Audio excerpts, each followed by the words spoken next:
Ointments அப்படிங்கிறது நாம எக்ஸ்டர்னலா apply பண்றோம். ஆயின்மெண்ட்ஸோட ஸ்கோப் ஹோமியோபதியில பாத்தீங்க அப்படின்னா நிறைய இருக்கு. கையில வேலை பார்த்துட்டு இருக்கோம், சுட்டுட்டோம் அப்படின்னா என்ன போடலாம்? கேந்தரிஸ் அப்படின்னு சொல்லிட்டு ஒரு ஆயின்மெண்ட் இருக்கு.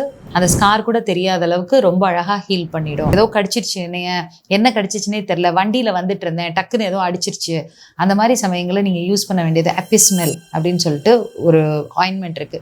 விழுந்துட்டாங்க குழந்தைங்க, ஏதோ ஒரு அரைச்சிருச்சு, அந்த மாதிரி ஆயிடுச்சு, ஒரு அபரேஷன், ஒரு லேசரேஷன் இருக்கு அப்படின்னா சல்ஃபர் கலந்த ஆயின்மெண்ட்ஸ் ஏதாவது நீங்க ஹோமியோபதி ஸ்டோர்ல நீங்க வாங்கி அதை பயன்படுத்திக்கலாம். கட் இன்ஜரி, அந்த மாதிரி இன்ஜரிஸ்க்கு ஆர்னிகா ஆரல்ஸ் கேலண்டுலா கலந்த ஆயின்மெண்ட்ஸ் நம்ம போடலாம். இப்போ ஒரு வூண்ட் இருக்கு, அதை நான் டெய்லி கழுவி சரி பண்ணி பார்த்துக்கணும். எக்கினேஷியா அப்படிங்கிற ஒரு மருந்தினுடைய மதர் டிஞ்சர் அதை வச்சு வாஷ் பண்ணிட்டு நம்ம திருப்பி ட்ரெஸ்ஸிங் போட்டுக்கலாம். அந்த வூண்டை ப்ரொடெக்ட் பண்ணிக்கலாம். ஜாயிண்ட் பெயின் இருக்கு, நீங்க ரஸ்டாக்ஸ் கலந்த ஆயின்மெண்ட், ரூட்டா அப்படிங்கிற மெடிசின்ஸ் இதெல்லாம் கலந்த ஆயின்மெண்ட்ஸ் நீங்க வாங்கி வச்சுக்கலாம். இந்த மாதிரியான மெடிசின்ஸை நீங்க யூஸ் பண்றது மூலமா ரொம்ப சேஃபாவும் இருக்கும், ரொம்ப நல்ல ரிலீஃபும் இருக்கும்.